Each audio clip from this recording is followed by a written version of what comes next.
The silence of my exile was the first thing to break. It wasn't shattered by a scream or a storm, but by a whisper, a sibilant hiss that coiled around the edges of my hearing. At first, I thought it was the wind, or perhaps just the lonely echo of my own grief-stricken thoughts.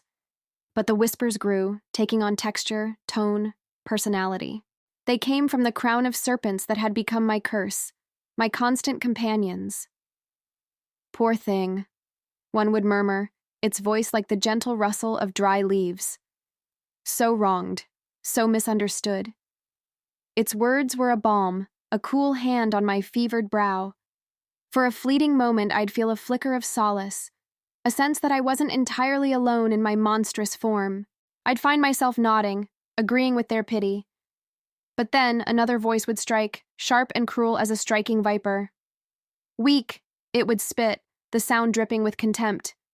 "You let them do this to you. You were a victim then, and you're a victim now. Pathetic."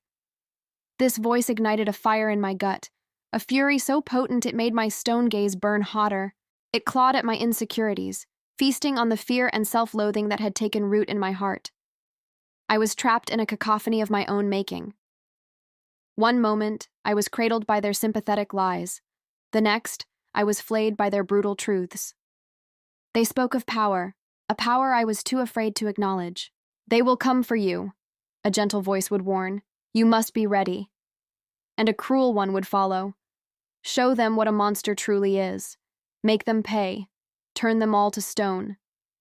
Staring at my reflection in a pool of water, seeing not my face but a writhing mass of speaking, thinking serpents, I was terrified. Was this madness? Or was this the birth of something new? The whispers weren't just voices in the shadows anymore. They were my voices, the gentle ones, the cruel ones, the fearful ones, the vengeful ones. And in their chaotic chorus, a terrifying harmony began to form, a melody of power I was just beginning to learn. Thank you for joining me on this journey into the shadows.